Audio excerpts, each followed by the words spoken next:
Là, il arrête sec. Il me regarde avec des gros yeux, puis je sais pas si tu veux que je le compte, mais là, il prend son couteau, puis il commence à se poignarder devant moi. Puis il l'a fait, je l'ai compté après, 11 fois. Ah, Seigneur. Puis il est encore debout. Puis il prend son couteau, il me regarde, puis il est la gorge.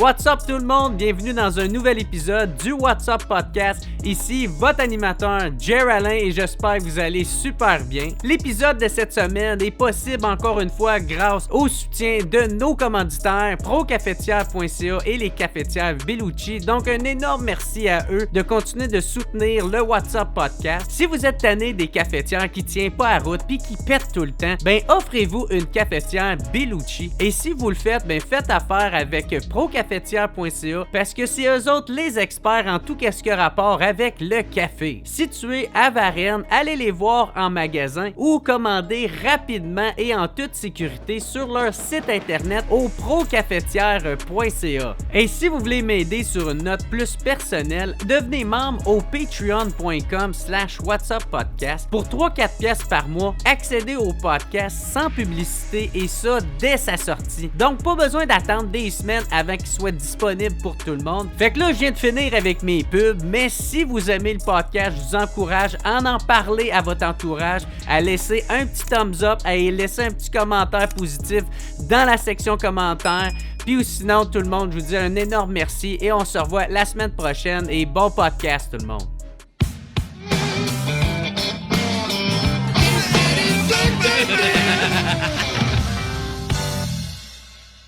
Fait que what's up tout le monde, bienvenue au What's Up Podcast. Aujourd'hui, je reçois un invité avec un parcours incroyable, Richard Kelly, qui est pompier maintenant à la retraite, qui a œuvré pendant plus de 3 décennies. Puis il vient parler de son livre qui vient de sortir il y a une couple de mois, qui s'intitule L'appel du feu, récit d'un pompier québécois, que vous pouvez voir juste ici. Pour vrai, je l'ai lu un petit peu, je l'ai feuilleté, je me suis promené dedans. C'est vraiment un très bon livre, pour vrai, pour comprendre qu'est-ce qui se passe dans la tête d'un pompier. C'est très bien écrit. Fait que bref, en tout cas, gros merci à Richard Kelly d'être avec nous aujourd'hui. Hey, merci à toi. Yes, sir! Je sais, c'est ça, ça fait pas souvent que tu fais des non, entrevues. Non. C'est ça. Je suis pas un pro. Ouais, t'es un peu un néophyte dans le milieu. Mais par exemple, on va jaser d'un milieu que tu connais très bien, qui est celui de pompier. J'aimerais commencer en parlant, qu'est-ce qui t'a donné le goût d'écrire un livre puis de parler de ça?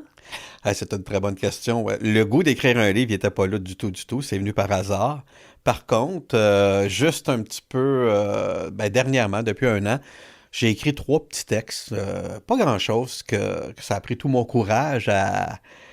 Je les gardais pour moi, puis à un moment donné, je me disais, je vais en publier un sur Facebook, juste voir la réaction de mes pairs, un peu, là, des gens autour de moi.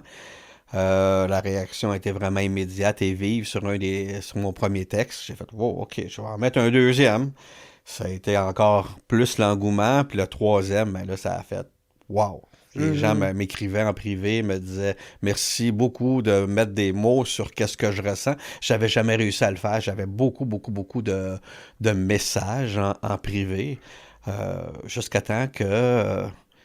je reçois un message je savais pas à l'époque, je savais pas que c'était un éditeur, qui me dit on a reçu vos textes, quelqu'un nous a envoyé vos textes, sans vous le dire. Mon équipe et moi, ça nous a beaucoup touchés. Seriez-vous prêt à écrire un livre? C'est là que j'ai fait là, j'ai jonglé au début, comme je dis, je pensais que c'était une farce de ma gang pompier du temps. C'était un peu notre style qu'on faisait. Là. C'est ça. Ben non! Mais non, c'était plus dur parce qu'on a fait un appel Teams, puis je voyais tout le décor à l'arrière, puis je voyais que c'était très, très sérieux, puis c'était une très bonne maison d'édition qui était Édito Flammarion Gallimard. Puis au fil de la conversation, j'ai dit oui. Je suis prête, mais j'étais vraiment pas prête. Donc ça, on parle de novembre dernier. Puis depuis novembre, là, après ça, il m'a dit « Peux-tu nous remettre tes textes pour le 1er juin? » Moi, je me disais « C'est loin en masse, pas de problème. » Mais c'est pas si évident que ça, écrire, je pourrais te dire. Ah ouais? Là. Surtout écrire ce qu'on ressent. J'avais une base avec mes 3 textes que j'ai dilué un peu dans le livre pour les fins d'écriture, mais ça, à un moment donné, l'inspiration est arrivée. J'avais des idées la nuit, le jour, je me levais à la retraite, je pouvais me le permettre. Donc, les idées sortaient, j'écrivais, puis ça a donné ça. Ça a donné ce résultat-là. Oui. Parce que dans le livre, c'est ça, tu parles un peu le parcours que tu as, que tu as eu. Puis tu parles beaucoup de comment tu t'es senti pendant ce moment-là. C'est pas juste factuel, genre étape 1, étape 2, étape 3, tu sais. Puis c'est ça que je trouve intéressant là-dedans, tu sais, toutes les remises en question que tu as, des fois à quel point que ton estime de toi-même, t'es pas sûr si t'es à la bonne place ou c'est intéressant de savoir ça, tu sais, parce que quand on les regarde, les pompiers, ils ont tellement l'air sûrs d'eux-mêmes, puis en même temps, je pense que c'est un métier que c'est ça que ça demande. Fait que, ben bref, on va commencer à parler, c'est ça, du premier chapitre, tu sais, qui parle, dans le fond, juste pour les tests de sélection. Il y avait 2250 personnes. Puis toi, tu as décidé, ben, gars, moi, je vais aller m'essayer là-dedans. J'ai fait mes push-ups durant mes pauses de travail. Puis on va aller essayer ça. Oui. Puis tu dis que c'était pas un combat. C'était pas un combat contre le feu, mais c'était un combat contre toi-même. C'est ça que tu dis? Ah oui, c'était, premièrement, mon parcours un peu que j'ai décrit avant. J'ai été à l'université avant. De penser même, j'avais jamais pensé être pompier. Donc, j'ai été à l'université, j'ai étudié en relations internationales. Je voulais m'en aller vraiment comme journaliste en temps de guerre. Dans les conflits internationaux et tout, ça me passionnait, la politique internationale. Donc, j'étais comme vraiment là-dedans, jusqu'à un jour, une simple personne me défiait de dire « Hey, je te vois pas là-dedans ». La personne étudiait dans la même concentration que moi à l'université. Elle me dit « Je te verrais plus elle me dit pas encore, mais elle dit « Viens rencontrer mon père ». Tu sais. Fait que, OK, on va aller rencontrer ton père. J'étais comme jeune et fringant, pas de trouble. Je m'en vais rencontrer son père. Son père, ça devait être un chef pompier à Montréal. Puis lui, il m'a passé une entrevue complète pour devenir pompier. C'est là que j'ai dit, OK, c'est pompier. Puis il m'a posé plein de questions. Je pense que j'ai répondu tout croche. Mais à la fin, ça m'avait vraiment passionné, le métier, tout ce qu'il me posait comme question. Donc, il m'a dit, si ça t'intéresse, tu peux aller t'inscrire à ce que j'ai fait. Donc, je me suis inscrit. Puis lorsqu'ils sont arrivés les examens, il m'avait dit que c'était pour être difficile, puis j'étais à l'université, puis je travaillais également de nuit dans une manufacture. Je le décris un peu dans le livre. Puis pendant mes pauses, mais c'est ça, je faisais mes push-ups en cachette, mes tractions, je m'entraînais en cachette la nuit, parce que j'étais déjà très en forme. Je faisais beaucoup de compétitions de vélo, je faisais du vélo de route. Puis, mais il m'avait dit, si tu penses être en forme, c'est que tu ne l'es pas encore. Fait que continue à t'entraîner. Fait que j'ai continué à m'entraîner. Puis jusqu'au jour où est-ce que j'ai été convoqué aux sélections à l'IPIC, à l'Institut de protection des incendies. J'étais vraiment en forme, je me pensais vraiment en forme. Mais lorsque je suis rentré, oui, il y avait 2250 candidats. Et j'ai regardé, du haut de mes 5 pieds 9, moi je trouvais que c'était tous des géants qui étaient là. Donc j'ai dit comment je vais faire pour passer à travers de ça. Mais tranquillement, avec le cœur et tout, l'endurance, est-ce que les sélections étaient vraiment impitoyables, que je dis dans le livre. La détermination, l'acharnement contre soi-même. C'est incroyable, contre soi-même, contre sa tête qui dit d'arrêter, mais toi, il faut que tu continues, parce que si tu arrêtes, c'est terminé, tu t'en vas chez toi. Fait que mais moi, ça m'a beaucoup rejoint ça, parce que, tu sais, la discipline, puis la détermination. Tu sais, comme moi, à chaque jour, le monde sont tout le temps surpris à chaque fois que je dis ça, mais moi, je fais 140 push-ups par jour de même, parce que ça me tente. Je veux garder ma forme, tu sais, en même temps de faire des chin-ups, puis... Mais moi, ça me parle, ça, ces affaires-là, tu sais, de rester en forme, d'être... se dépasser soi-même. Se dépasser soi-même, surtout, tu sais, comme là, tu sais, je t'en parlais un peu avant, mais, tu sais, la lecture, moi, ça a tout le temps été à des années-lumière de moi, puis là, en même pas un an, ben, j'ai 400 livres déjà de lus, puis, tu sais, juste parce que je suis déterminé à quelque chose, que j'aime ou que j'aime pas, m'en calisse. Si j'ai un objectif, je fonce, tu sais. Puis c'est beaucoup ça aussi que tu décris dans ton livre. Oui. Il y a beaucoup de ça. J'ai un objectif.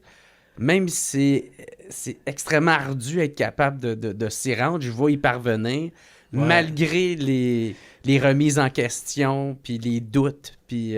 Tellement. Ouais, fait que j'imagine aussi, c'est ça que ça t'a appris, le métier de pompier. Là, parce que c'est ça que tu dis, quand tu étais à l'école, une fois que tu es accepté, puis tu es dans l'école, ben c'est un combat, pas à combattre le feu, mais à combattre soi-même. T'sais. Tellement.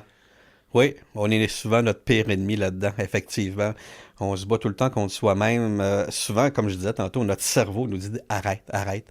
Mais on continue. Puis tout, ben, tu sais, sur les 2250 à mon époque, ils en ont pris 10%, 250 seulement. Et je peux dire que j'en connaissais pas un qui n'était pas autant déterminé que moi, sinon plus. Donc, on se relançait comme ça. Chaque matin, on allait courir 5-10 km à l'Épic, à l'école. C'était standard, on courait tout le temps. Puis, j'en voyais qui travaillait de nuit la veille, ça vomissait en courant, ça faisait juste s'essuyer, puis ça continuait, et ça n'arrêtait jamais. Donc, c'était vraiment des gens déterminés. L'autodétermination. Oui, puis je l'ai vu par la suite, on était engagés dans différentes municipalités, mais ces gens-là, puis même ceux qui nous ont suivis, puis même ceux avant nous, n'abandonnaient jamais. C'était comme une qualité primaire chez le pompier. Puis je l'ai vu sur l'intervention ou quoi que ce soit. Tu sais, souvent, tu avais le goût de sortir en courant. Là, il y en a un qui te regardait avec non, on y va encore. On avance encore plus.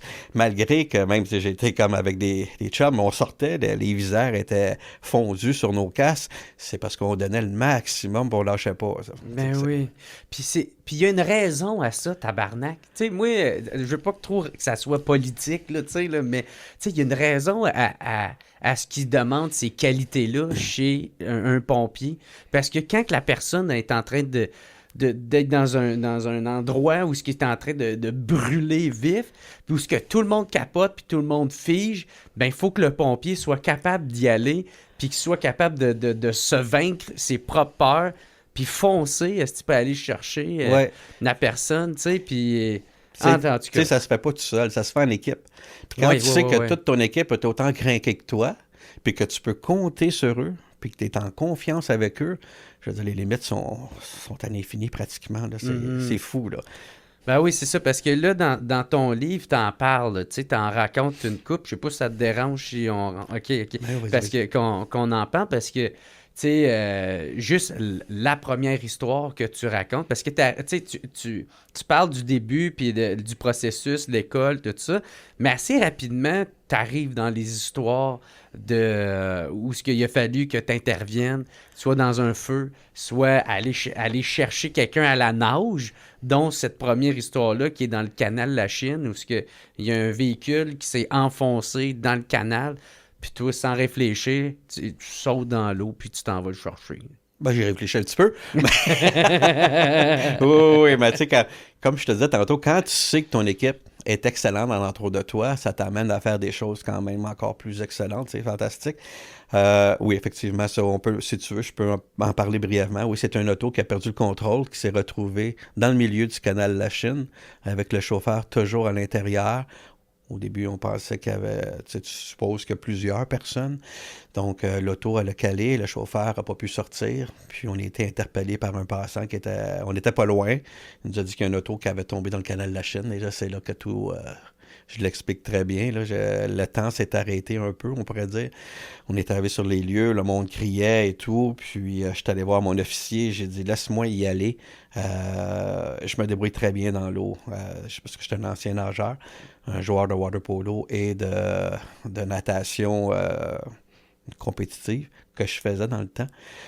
Mais lui, il savait pas, parce que je remplaçais dans une autre caserne. Donc, il dit non, mais là, le temps allait vite. À un moment donné, il me regarde, il dit OK, seulement si tu t'attaches. Fait que avec une corde. Avec une corde, mais la corde était environ de 25 pieds, puis il fallait que j'aille à peu près à 75 pieds.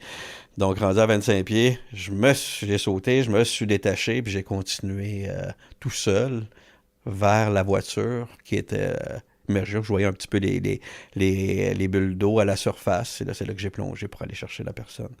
Et c'est là que l'aventure a commencé. C'est là que je pense la première vraiment peur de ma vie, je l'ai eue. Là.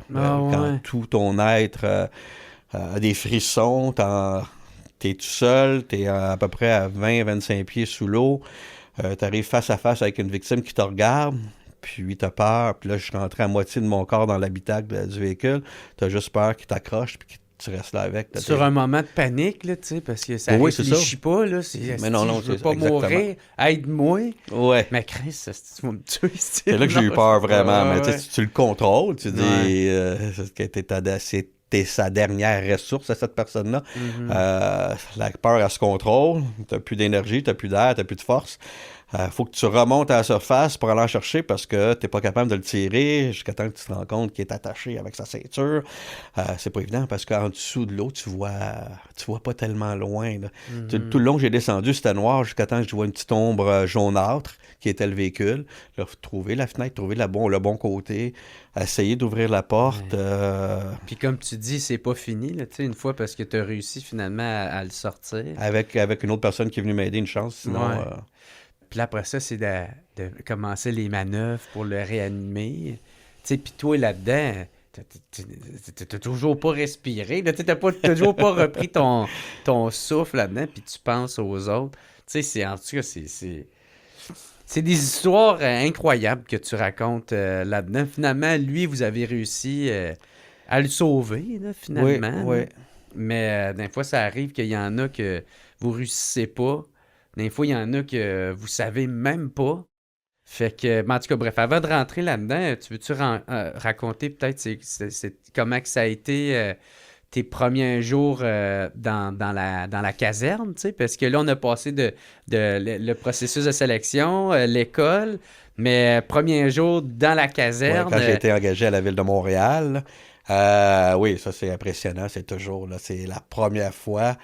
Là, tu rentres pour de vrai. Au début, on a fait l'école de pompiers. On a dit, on était toute une gang, la même gang ensemble pendant 2 ans à faire l'école de pompiers. Dans le temps, c'était 2 ans à l'IPIC. Puis ensuite, on a un appel. Du jour au lendemain, que j'explique très bien comment ça se passe. Des fois, c'est long et tout. On a un appel de la Ville de Montréal. Parfait, tu te présentes à telle heure, tel jour au centre de formation. Tu es engagé. Fait que là, oh, wow, on est tous contents parce que c'est vraiment un parcours difficile qu'on a eu pour se rendre là. Et arrivé au centre de formation, on a 3 semaines ensemble pour être, comme je dis, des pompiers montréalais parce que c'était pour la Ville de Montréal. Et ensuite, on est déployé dans les casernes.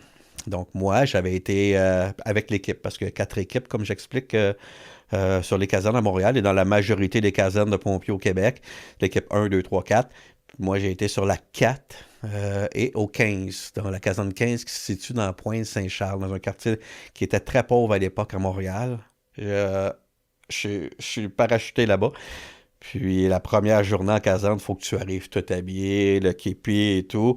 C'est vraiment impressionnant. Là. Tu rentres, puis ouf, t'as aucun repère. C'est toute une gang soudée qui te regarde, puis qui... Ouais. Oh, c'est notre cadet, ça. Ouais, On va avoir du fun, c'est le petit nouveau. Le petit nouveau Puis là, qui arrive. ils jouent le jeu, ça jouait plus dur dans le temps. Là, ils font semblant qu'ils sont pas contents. Ou, tu sais, fait que là, tu te sens pas bien là-dedans, mais tranquillement, faut que tu fasses tes preuves. Puis un coup que tu as fait tes preuves, lorsque tu le sais, là, je l'explique pas mal dans le livre, que tu fais partie de la gang, tout change. Là. C'est comme... C'est quoi faire partie de ces preuves dans un environnement de même? C'est un environnement qui est très clos, qui est fermé, qui est hermétique, je te dirais. Faire ses preuves, 1, c'est sur les interventions. 2, c'est surtout à l'intérieur de la caserne. Tu sais, la caserne, je pourrais dire qu'un peu comme la nature a horreur du vide. Fait que si tu fais pas grand-chose dans la caserne, il y a toujours quelque chose à faire. Le ménage, nourriture, aider quelqu'un, les entretiens des véhicules, inventaire. Mais si tu n'en fais pas le plus qu'il faut, les boys, ta deuxième famille, souvent ta première, vont peut-être te dire tu feras peut-être pas la même chose, tu vas faire peut-être la même chose ces interventions. Tu vas en faire juste ce qu'il faut, pas plus. C'est ça. Okay. Fait que, te faire accepter... Tu vas être vu comme un paresseux. Non, faut pas. C'est la pire chose. Fait que faut que tu travailles, faut toujours tu sois en mouvement. Ouais. Faut que tu montres que tu veux. Ah oui, puis que tu veux t'intégrer, là. Tu sais, c'est comme dans une famille normale, là, s'il y en a un qui fait jamais la vaisselle, puis fait jamais ce qu'on lui demande, il va se faire chialer un petit peu après, là, tu sais. C'est-tu bon que ça soit un environnement clos entre eux autres? Je crois que oui. Moi aussi, je crois que oui. Oui, je crois que oui. Ils sont très soudés entre eux autres. Ils ont très confiance les uns envers les autres. Puis il n'y a pas de maillon faible, tu sais.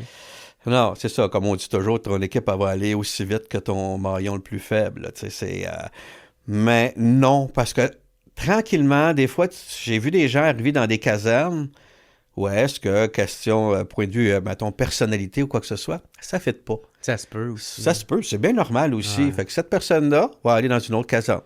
Et souvent, elle va fitter incroyablement bien. C'est normal. On est tous des individus, mais on a tous des caractères différents. Mais lorsque tu as trouvé ta caserne, ton équipe, puis moi, j'ai été chanceux là-dessus. J'ai toujours eu des équipes incroyables.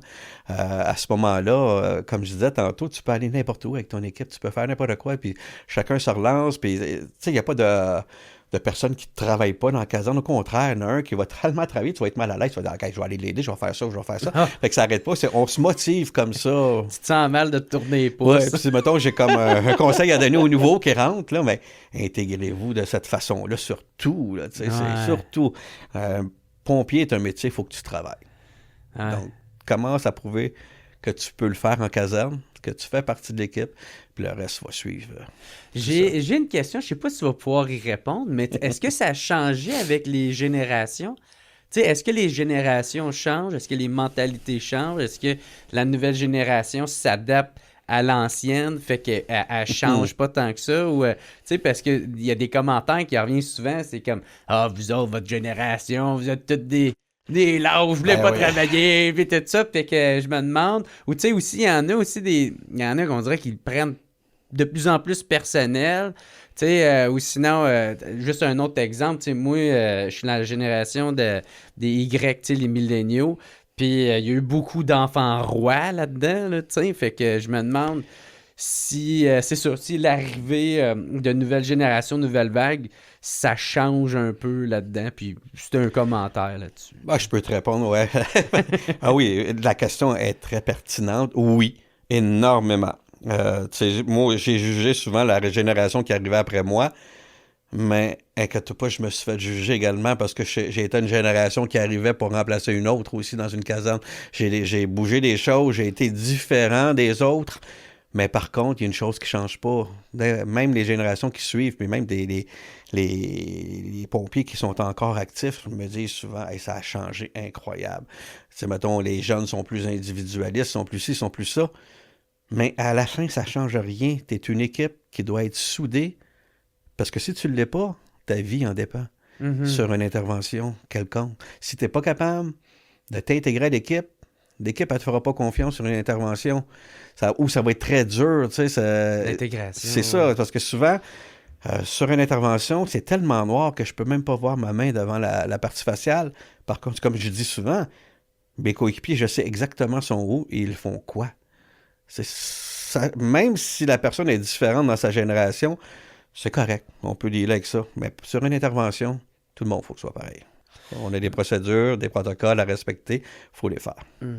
Est-ce qu'on peut parler de ton baptême du feu? Comment que ça s'est passé? Tu sais, la première intervention qu'il a fallu que tu rentres dans un édifice en feu, aller soit chercher quelqu'un ou... ouais, c'est ça. Mais le pire, là, c'est que ma première vraie intervention feu, premièrement, parce que là, quand tu arrives dans une caserne, au début, tu vas remplacer souvent dans les casernes quand il manque un pompier à gauche et à droite dans ton secteur habituellement. Je remplaçais à la caserne 23, qui est la caserne de Saint-Henri. C'est la première fois que j'allais remplacer. Ça faisait pas longtemps que j'étais rentré comme pompier à la caserne 15. Donc, je m'en vais remplacer avec ma musette, tout mon stock de pompiers, je m'en vais là-bas. J'arrive, mais je connais pas personne. C'est nouveau pour moi. Là. Déjà, j'avais de la difficulté à connaître ma gang qui était au 15-4. Habituel. Ouais. Et je commençais à trouver certains repères. Ils m'envoient remplacer pour la première fois à caserne 23. Il faisait combien de temps que tu étais pompier à ce moment-là? Ça faisait même pas 3 semaines, 1 mois, je pense. Ah ouais? Même pas 1 an? Ah ben non, même pas 1 an. Non. Sacrement. Je commençais à prendre des petits repères. Ils m'envoient à caserne 23 dans Saint-Henri, qui est un autre quartier qui était super pauvre. J'arrive là, avec ma musette, je rentre, mais là, tous les gars sont de l'autre bout de la caserne en train de cuisiner. C'est l'heure du souper. Puis, je m'en vais voir l'officier qui est dans son bureau, qui fait ses rapports. Je dis, OK, je me présente, pompier Kelly du 15-4, sur quel appareil que je suis, t'sais. Il me dit, tu es sur l'appareil le 400, qui est une unité d'intervention en hauteur. C'est une échelle. OK. C'est pas la pompe qui envoie de l'eau, c'est l'échelle. Fait que c'est parfait. Fait que il n'y a même pas le temps de me dire que tu es sur le 423 que ça sonne. L'alarme, elle sonne dans la caserne, donc c'est un appel. J'ai encore ma musette sur mon dos. Le garage est où? OK, je pars à courir vers le 400. J'ouvre ma musette, les gars arrivent, mais ils sont tous habitués. Pour moi, là, ça allait trop vite. J'étais comme, je regardais, et il avait juste le temps de me saluer. Je l'explique bien un peu aussi dans le livre, je le compte. J'ai aucun repère, j'essaie de m'habiller, j'ai l'impression que je suis une tortue en train de m'habiller. Eux autres sont déjà rentrés dans le véhicule, ils m'attendent, il y a un véhicule qui part déjà, qui est l'autopont. Je rentre dans le véhicule, je finis de m'habiller, ça part, ça décolle. On s'en va vers l'intervention. Puis sur les ondes radio, on entend personne prise à l'intérieur, la centrale qui donne le code 1007, ça veut dire intervention nécessaire.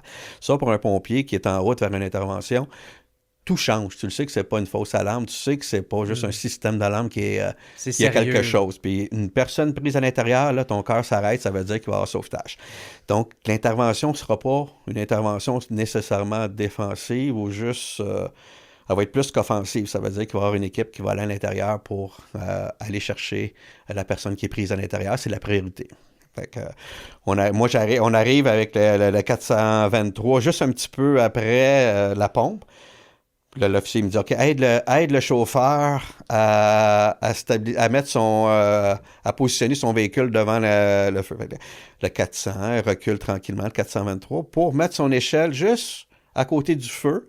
Ça veut dire que les pompiers peuvent aller au toit, travailler au toit, juste à côté du feu. Ça, c'est des protocoles, de toute façon. Puis là, dans le temps, on avait des coffres qu'on sortait, puis on mettait... Dedans, il y avait nos appareils respiratoires. Un coup, j'ai fini de l'aider à positionner son véhicule. Je sors mon appareil respiratoire, j'ouvre la boîte, puis là, j'entends le monde crier, ça cherche le monde à l'intérieur. Pendant que j'essaie de sortir mon appareil respiratoire pour le mettre, j'ai une dame qui se met directement devant moi. Puis elle me regarde, elle dit « Please help me ». Elle est brûlée, elle est noire, la peau des mains dégoûte. La peau, elle dégoûte, là, elle s'est faite brûler. C'était la personne qui était prise à l'intérieur, qui avait réussi à sortir. Puis j'étais directement devant la bâtisse, puis elle était venue me voir. Fait que c'est comme ça, c'était bon. J'ai même pas pu rentrer pour aller...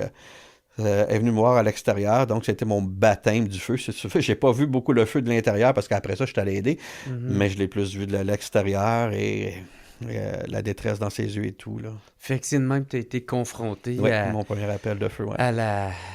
pas la misère humaine, mais à la dure réalité d'un policier en action, si je peux te dire. Hein. Oui, d'un pompier, ouais. Oui, tout à fait. D'un pompier, excuse-moi. Il y a une grosse différence, action. je niaise. Ouais, c'est ça. On s'achale tout le temps des deux corps de métier, là, mais oui, ça a été un peu mon baptême d'intervention. Ouais, puis après ça n'a jamais arrêté. Il y en a un autre aussi, tu comptes, tu sais, je veux pas qu'on les raconte toutes non plus parce que je veux que le monde les découvre, là, mais celle aussi avec la dame en bleu, si je me trompe pas, là. Ouais. Tu sais, c'est quand même toute une histoire, celle-là aussi. Là. Ouais, il y a la Dame en bleu, il y a Mohamed, j'en compte un peu dans le livre. Puis la Dame en bleu, c'était pas loin d'ici, justement. C'était... ouais, c'est ça, c'était un foyer pour personnes âgées. Là, c'était quand même une intervention assez spéciale, ça aussi. Là. Le feu, lorsqu'on est arrivé, le feu sortait par les fenêtres au deuxième étage. Les gens essayaient de sortir par la porte principale au rez-de-chaussée. Il y en avait en marchette, il y en avait en chaise roulante, donc ça a pris une grosse intervention pour pouvoir aider tous ces gens-là. Mais lorsqu'on est arrivé, il restait encore des gens à l'intérieur. Je le compterai pas tout, mais je le compte très, très bien en détail. Là. Donc une dame qui se cognait avec sa marchette, elle voyait plus rien, elle avait les yeux aussi embués par la fumée, puis la chaleur et tout. Donc elle se cognait juste sur le côté de la porte, pas tellement loin à l'intérieur. Elle essayait de sortir, mais elle voyait plus rien, elle était complètement désorientée. Et c'est là que mon équipe et moi, on est allés la chercher, puis il y en avait d'autres aussi. Puis oui, j'ai juste eu le temps de la tirer, qu'on a entendu un grondement, puis une boule de feu qui est hallucinante. Là, mes chums pompiers m'ont parlé après, ceux qui étaient dans les échelles aériennes, là, ont vu la boule nous enrouler au complet, la dame et moi. Là. Donc, je ne compterai pas tout comment ça s'est passé, mais... Non, mais c'est très héroïque, là, pour vrai. Là, c'est... Moi, en tout cas, bref, comme tu dis, je vous invite à aller le lire. Là. Moi, je l'ai lu, ce passage-là, là, puis c'est incroyable. Là. Puis aussi, on oublie que les pompiers, ils combattent pas juste le feu, tu sais, c'est les premiers répondants. Fait que c'est souvent vous autres qui arrivent, même s'il n'y a pas de feu, même c'est vous autres qui rentrent, tu sais. Fait qu'avec l'histoire dont tu as mentionné, celle de Mohamed, tu sais, où est-ce que lui, je sais pas s'il était perdu ou mentalement pas là, tu sais, mais t'as eu à faire face à quelqu'un qui était instable Ouais. du côté santé mentale. Ah ouais, parce que du jour au lendemain, tu as raison, à Montréal, c'est vers 2006-2007, ils ont implanté le système des premiers répondants. Donc, on répondait en aide aux ambulanciers au début. Mais c'était normal, tu sais, parce qu'au début, le temps de réponse d'un pompier sur une intervention est environ 3 minutes et demie. Tandis qu'un ambulancier, ça peut être entre 10 et 12 minutes. C'est normal. Puis c'est pas un reproche parce que les ambulanciers ont du transport à faire inter-hôpitaux, ils ont un appel, il faut qu'ils nettoient leur ambulance, il faut qu'ils remettent le stock. Ils sont très, très, très sollicités. Donc, notre temps de réponse est un peu plus rapide qu'eux. Et en bas de 10 minutes, de temps de réponse, on peut sauver beaucoup de vies là-dessus parce que c'est l'horloge biologique après 10 minutes en manque d'oxygène commence à dégrader et les dégâts sont pratiquement irréversibles. Donc, on intervenait beaucoup dans le 3 minutes, des fois moins, des fois un petit peu plus, mais on a ramené tellement de personnes. Et d'ailleurs, aujourd'hui, à Montréal, je parlais avec quelqu'un qui me disait que les appels premiers répondants sont rendus environ à 70% des appels versus les appels feu. Donc, c'est beaucoup d'appels. Notre caserne, on avait triplé les appels à partir lorsqu'ils ont rajouté les premiers répondants. Et la caserne, j'ai terminé qui était la 16, caserne 16, qui était sur le plateau Mont-Royal, qui couvrait le plateau Mont-Royal et le centre-ville. Mais à la fin, c'était quasiment un appel à l'heure. Ah, Seigneur, man. Puis c'est ça, puis vous répondez à tous les appels, là, dans le fond. Presque. C'est les priorités 1 qu'on appelle. Ouais. Là-dessus, on a environ 33 protocoles, mais tous des protocoles qui ont atteinte à la vie de la personne. C'est difficultés respiratoires, douleur thoracique, ça peut être une chute. C'était ça pour l'appel pour Mohamed? C'était une hémorragie. Une hémorragie? Oui. OK. Oui, ça, c'était aussi, c'est un danger pour la vie d'une personne qui saigne beaucoup trop. C'est ça, on a été appelé pour hémorragie abondante. Puis, c'est ça te dérange de le compter? Ben non, je peux te le compter avec plaisir. C'est Ouais. parce que j'ai œuvré également longtemps à la caserne 9 qui se situe Jarry et Saint-Michel. C'est un autre bon quartier très, très, très occupé. Fait Et que avec des appels très... parce que c'est un quartier un peu de gang de rue, je pourrais dire. Aussi, puis il y a eu des appels très durs, tu sais, trauma par arme à feu, trauma par arme blanche. Puis, par contre, pour Mohamed, on est appelé. Je suis PR1 dans ce temps-là. Ça veut dire que je suis responsable de la petite équipe médicale. C'est moi qui prends les décisions, entre guillemets, de dire, OK, regarde, OK, c'est un arrêt cardio-respiratoire, on fait ci, on fait ça. Et j'ai un PR2 avec moi qui, lui, va m'aider également. Puis des fois, on switch durant l'intervention. Mais celui-là, c'était hémorragie. Donc, on répond. C'était un duplex. Tu sais, puis c'est au 2e étage, mais les escaliers qui sont tellement pas larges qui montent au 2e. Donc, c'est juste un pompier qui passe là avec, son stock. Avec le stock, les trousses et tout. Donc, moi, j'étais à l'avant. Je monte. Puis, le PR2 qui est en arrière de moi, il monte, mais il est aussi énervé que moi dans le sens qu'il est très énergique et hyperactif aussi en arrière de moi. Fait que j'arrive... Excuse-moi, j'arrive en haut des marches, je cogne, ça répond pas, j'ouvre la porte, là je mets mon pied directement sur l'étage, puis là j'ai un monsieur qui est direct devant moi, qui est torse nu, qui est en pantalon, je pense que c'est des jeans, qui me regarde avec un air très très agressif. Puis là j'ai arrêté sur le palier, j'ai pas plus avancé, puis là je le regarde, puis... Dans sa main, il y a un couteau, mais un gros couteau de cuisine. Fait que là, Puis là, j'ai mon chum en arrière qui, lui, veut arriver sur le palier, fait qu'il me pousse. Puis c'est pas là, j'ai mon stock, tout, ouais. Puis il me pousse. Là, moi, je pousse par en arrière, puis je peux pas dire non, on pousse pas parce que c'est dangereux, qu'est-ce qu'il y en a avant de moi. Là, il fallait que je contrôle la situation en avant.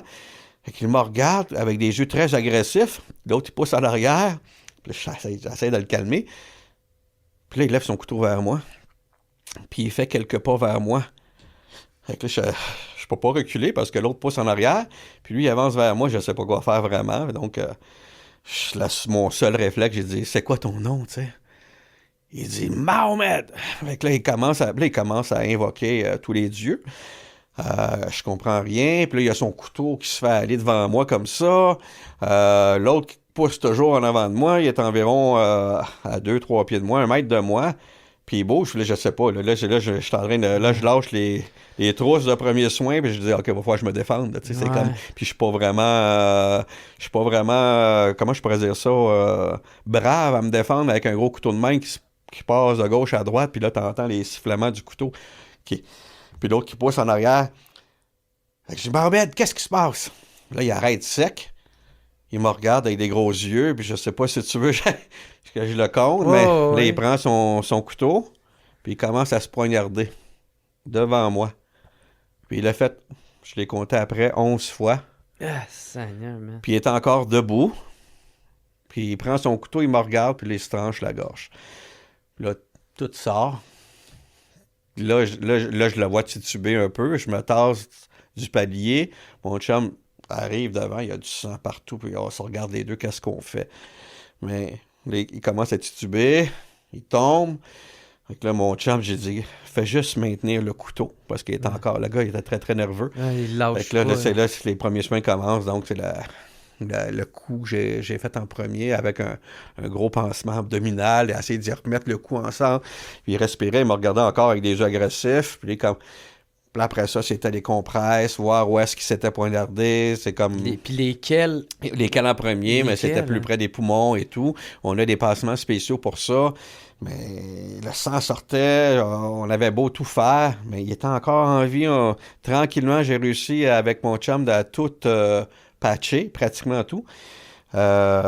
Puis lui, il tenait tout le temps son couteau, il lâchait pas. Et puis mon chum, il avait sa botte sur son poignet pour l'empêcher de... Parce qu'on n'était pas capable d'y enlever. Puis tu sais pas là, si lui, il n'y a pas un moment qui va... Puis là, il va te poignarder. C'est ça. Fait que là, à un moment donné, j'ai vu ses yeux commencer à partir un peu. La main lâchée, s'ouvrir, puis lâcher le couteau. Mon chum il a poussé le couteau. On a continué à lui faire les premiers soins. Les ambulanciers sont arrivés, on était tellement contents de les voir. Au lieu de nous aider, il y avait toujours un pouls, on l'a mis sur une planche, puis... dans une mare de sang et tout, on l'a mis sur une planche, on s'est dépêché à descendre vers l'ambulance, le transport à l'hôpital. Pendant qu'on le descend, il a fait un arrêt cardio-respiratoire. On l'a réanimé dans l'ambulance, continué vers l'hôpital. À l'hôpital, mais là, habituellement, là, nous, on arrête, on va, déjà embarquer dans une ambulance, ça arrive pas souvent, mais souvent, les ambulanciers ont besoin d'aide. Il y en a un qui conduit, puis 2 qui se fait jamais trop, des fois, pour un cas qui est assez urgent. Mais arrivé à l'hôpital, on arrête, là, on retourne d'abord. Vous le laissez s'en occuper, votre mission est remplie. Terminée, il est en très bonne main, là, avec US, puis avec les... Puis toi, jusqu'à ce jour, tu sais pas s'il a survécu ou il a pas survécu. Non, on le sait pas toujours. La majorité des interventions comme ça, on le sait pas. Hey man, c'est épouvantable parce que moi, je lisais ça, puis c'est vrai que ça arrête de même. Tu sais, puis là, tu continues, tu parles de comment tu te sens parce que tu parles aussi de toutes les remises en question pendant que tu fais ça. Quoi faire? Puis c'est comme que je disais au début de l'entrevue.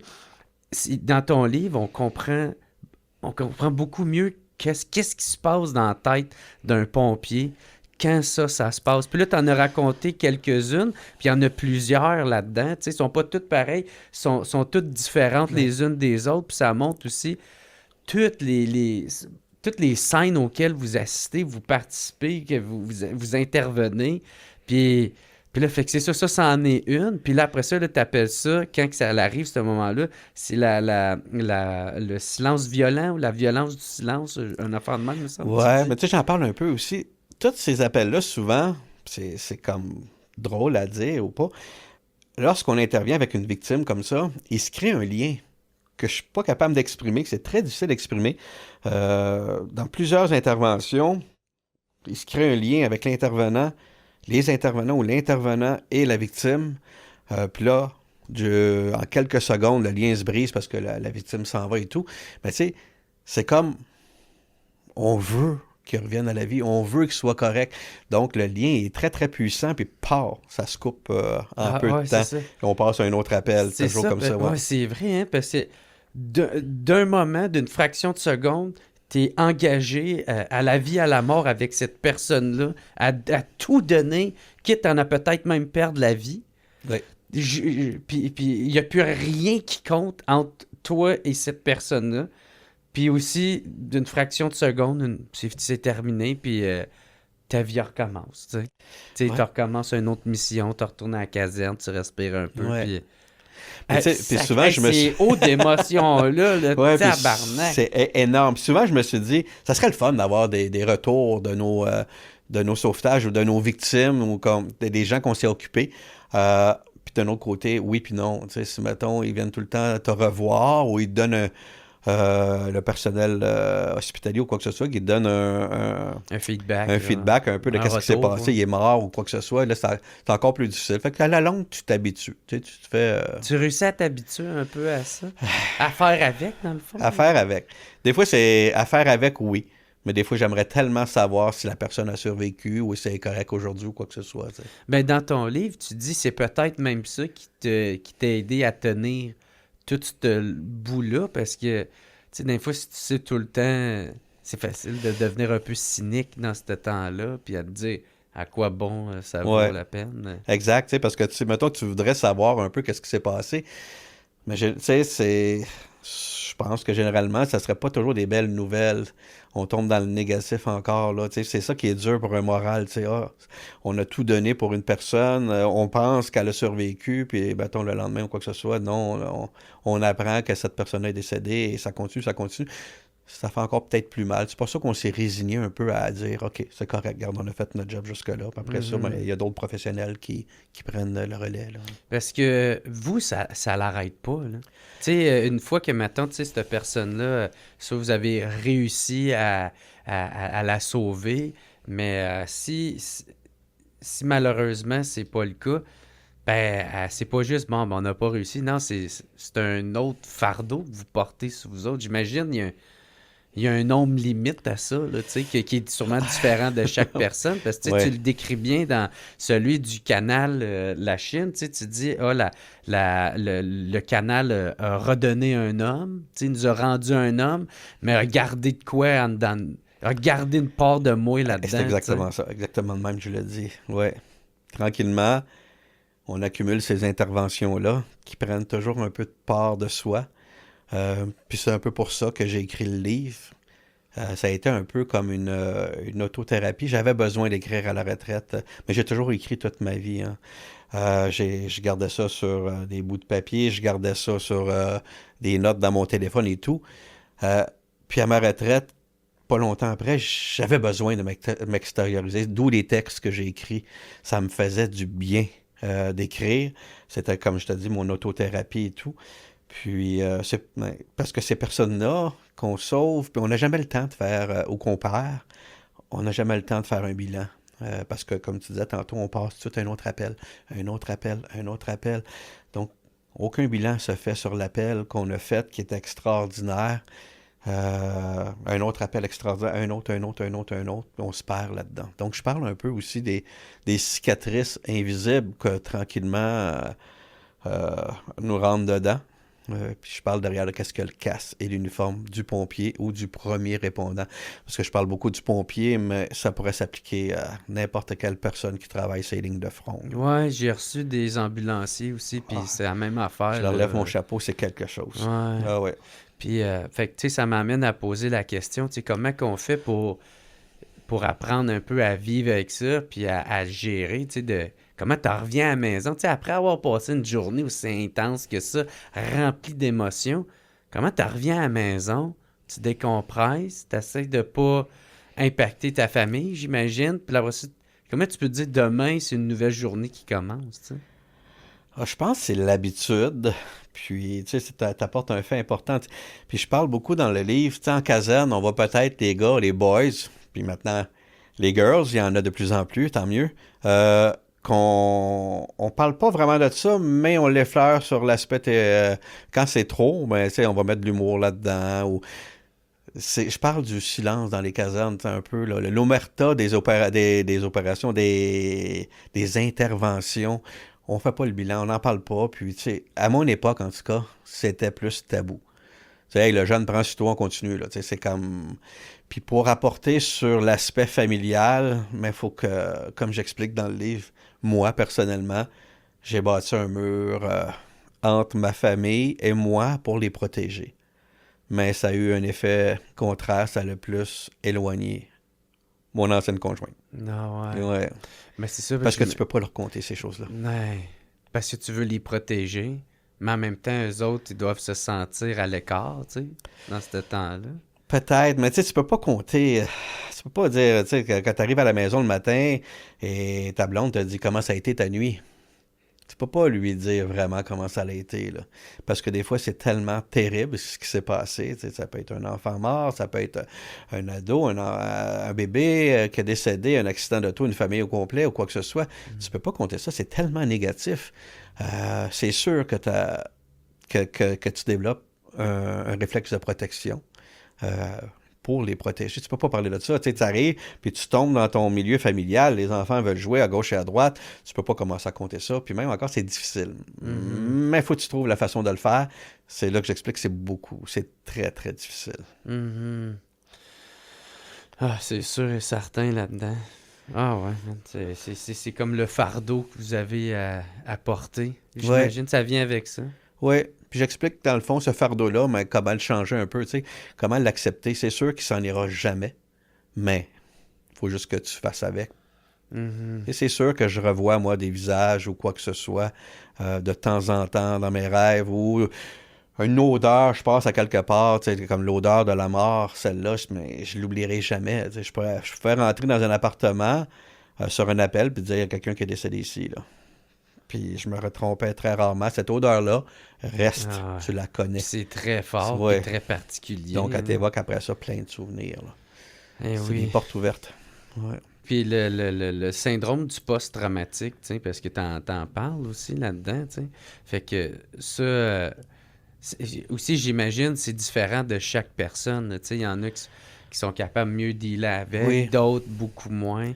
Mais tu sais, comme j'explique un peu dans le livre, une intervention, aussi sérieuse soit-elle, même si on est 5 pompiers à être sur cette intervention-là, les 5 pompiers vont l'avoir d'une façon différente et vont impacter chaque pompier d'une façon différente. Ça dépend toujours où est-ce que tu es rendu dans ta vie, tout ce qui se passe en entour de toi. Les expériences C'est que tu as vrai, parce vécues. qu'une chose anodine, Ouais. pour moi, va être une chose très sérieuse pour mon coéquipier.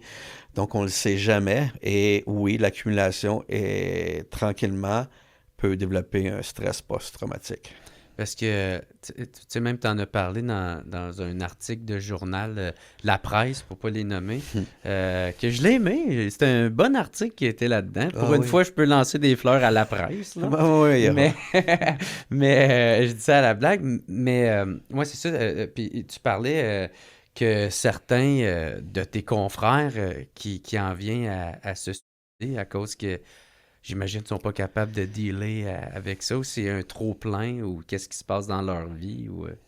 Oui, effectivement. J'en ai connu plusieurs, dont à l'époque, mon meilleur chum qui travaillait à côté de moi, là, avec moi, là, Ah qui a ouais. décidé de passer à l'acte.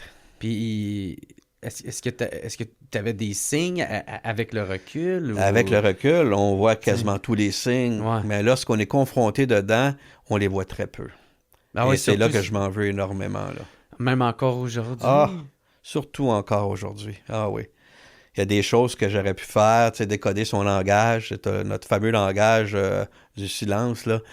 Mais j'ai tellement vu de gestes que cette personne-là elle a fait, de dire qu'elle a fait qu'on se rend compte après. Euh, Peut-être j'aurais pu faire quelque chose, oui.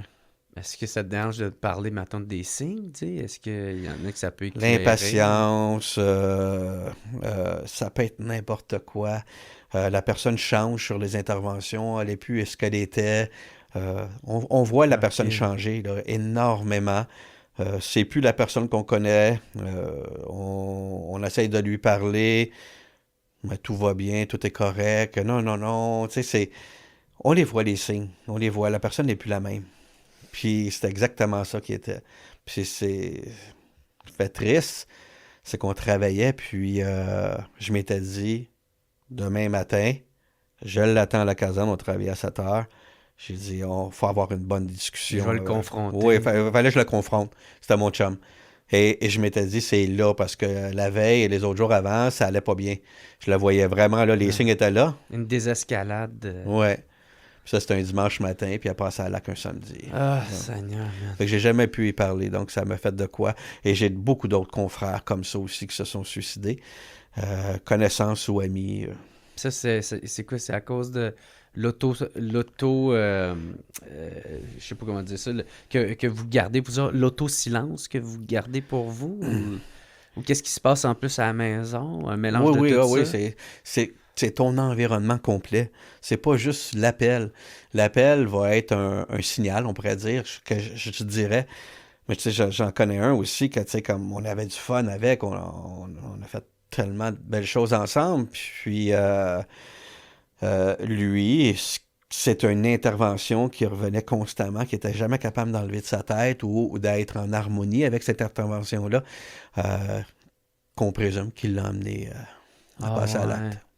Pas capable de s'enlever ça de la tête. Pas capable. Des fois, c'est ça, c'est dans le fond, vous n'avez pas été capable de sauver quelqu'un, puis ça vous marque, ou même un enfant. Tu sais, parce que c'est ça, il y a des enfants aussi là-dedans. Là, tellement, surtout.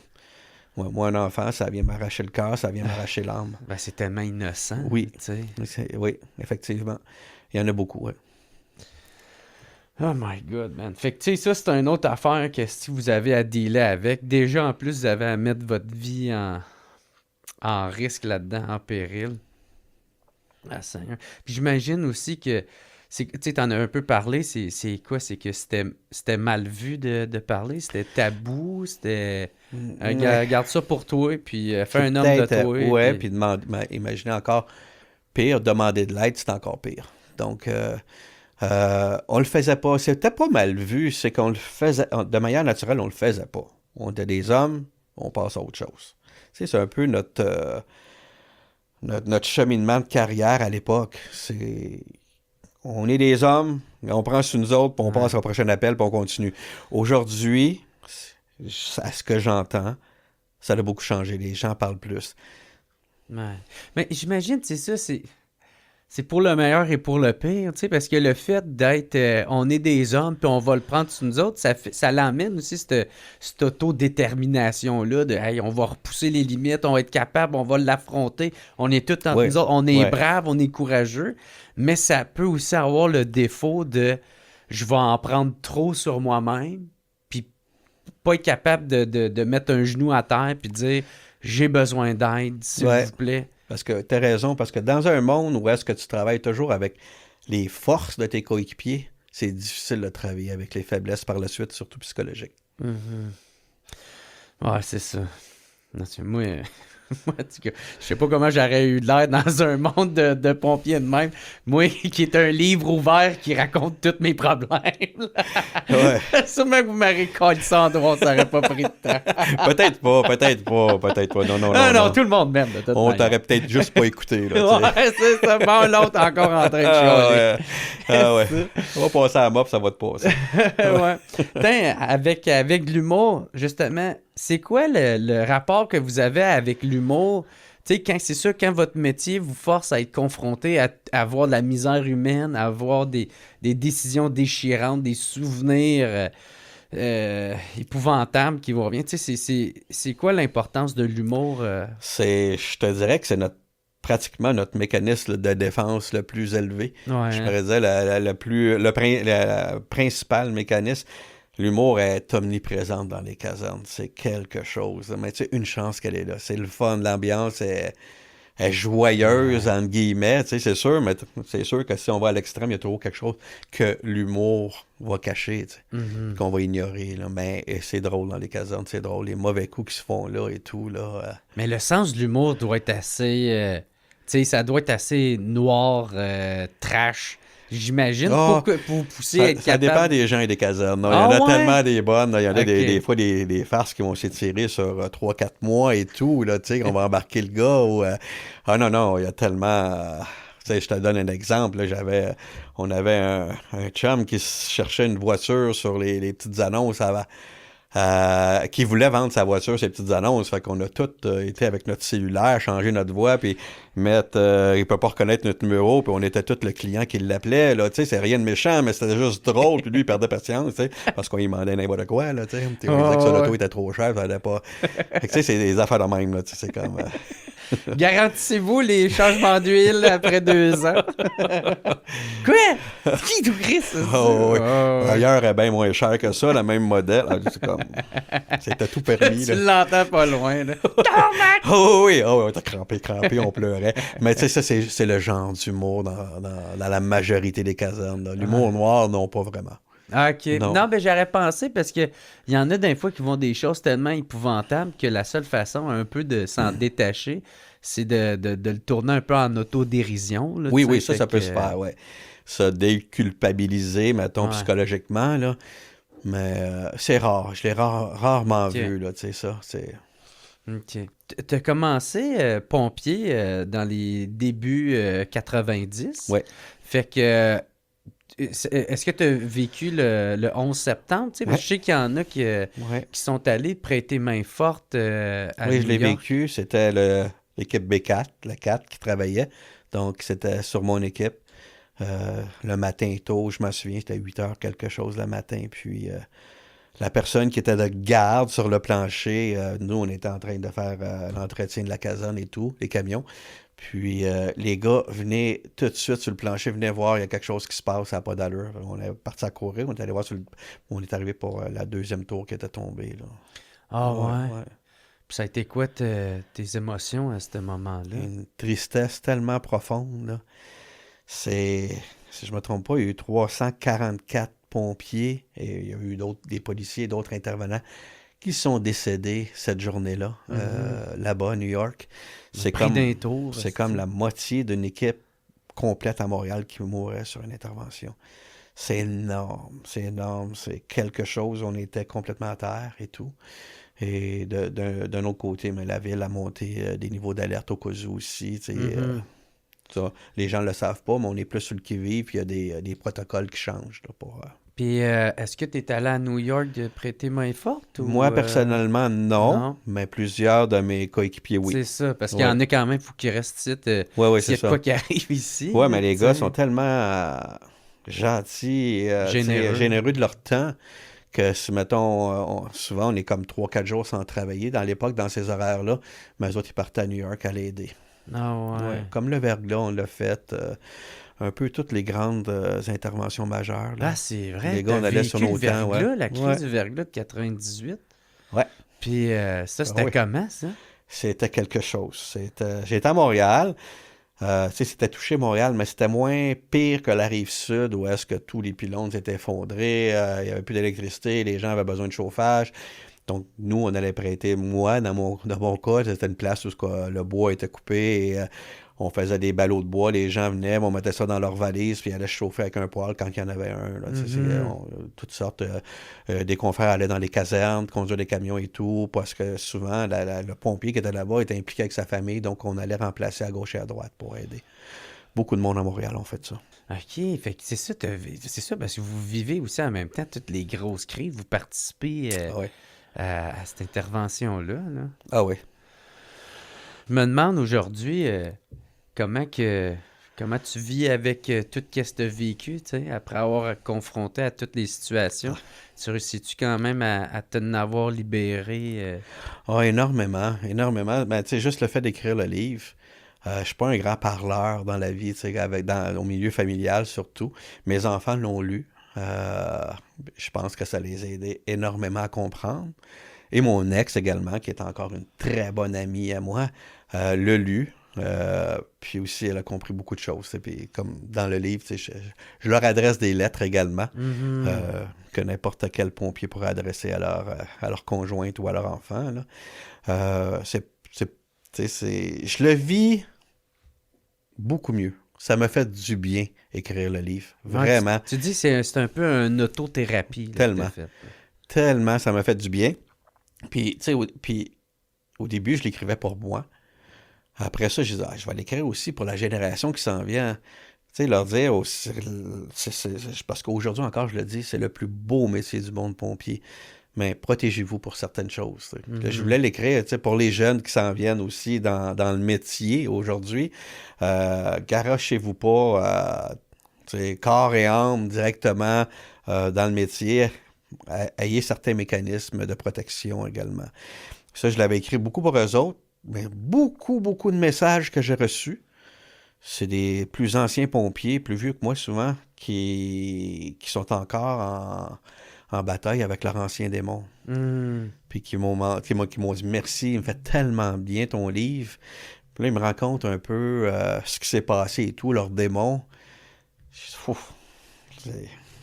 Ouais, c'est ça. J'avais oublié cette génération-là, mais prochain livre, je les oublierai pas. Ouais. Ah ouais, t'aimerais ça en écrire un autre? Oui, j'ai déjà commencé. Ouais. Ah, très oui, cool. oui. Parce que je vais reprendre les mots justement de la presse. Il y en a qui peuvent penser que c'est écrit de façon froide et factuelle, mais non, au contraire, c'est écrit avec tact puis élégance. Parce que c'est ça, c'est très personnel, très humain de la façon dont c'est écrit. C'est décrit en douceur, avec un peu de poésie, je te dirais également. Ouais. Ce qui fait ressentir beaucoup plus les émotions que l'écrire de façon factuelle. Ouais, pour moi. Bon, ben c'est ça, je recommande au monde d'aller se le procurer si vous avez aimé le podcast. Moi, bref, il y a vraiment des bons bouts là-dedans, puis j'ai beaucoup aimé ça. Merci beaucoup, Richard, d'être venu au podcast. C'était vraiment le fun. Ça s'est bien passé. Merci à toi. Oui. Ouais. L'ambiance est tellement agréable. Là, oui. Super, merci à toi. Oui. Pas si pire que ça. Hein? Mais non, c'était vraiment cool. Fait qu'un énorme merci d'être venu au podcast. Si on veut se procurer ton livre, il est disponible un peu dans toutes les librairies, j'imagine. Dans toutes les librairies, il est disponible. Puis il est disponible également sur richardkelly.ca. À ce moment-là, je peux mettre une belle dédicace personnalisée à la personne. Bon, ben parfait. Puis si on veut te rejoindre, te contacter... si on veut te suivre, est-ce que tu as des réseaux sociaux ou sinon c'est pas mal ton site? Je suis sur Facebook. Généralement, c'est plus là. Mais je suis pas un très grand professionnel des médias sociaux. Okay. Facebook, je suis là. Ou via le site richardkelly.ca. Ils vont avoir mon courriel. Ils peuvent communiquer. Il y a plein de gens qui le font. Puis ça me fait toujours plaisir de leur répondre. OK. Ben, ceux aussi que ça fait plaisir de vous répondre, c'est mes commanditaires qui est procafetière.ca et les cafetières Bellucci. Fait qu'un énorme merci à nos commanditaires de commanditer le podcast de cette semaine. Puis en plus, ils t'offrent une poche de café du WhatsApp Podcast qui va pouvoir te tenir réveillé durant que tu écris ton deuxième livre. Puis crois-moi, j'en ai besoin. Merci. Ben, c'est cool. Fait qu'un énorme merci pour vrai, Richard Kelly. Puis je tiens à le redire, c'est incroyable. Pour vrai, vous êtes très humbles, les pompiers, là, mais vous êtes des héros. Même, vous avez sauvé des vies. Vous avez... vous avez au kit à perdre la vote. Fait que moi, en tout cas, je vous lève mon chapeau, là, même que j'en ai pas en ce moment, là, mais comme l'expression le dit. Fait qu'un énorme merci. Merci d'avoir autant donné durant ta carrière. Puis un énorme merci à tout le monde qui écoute le podcast.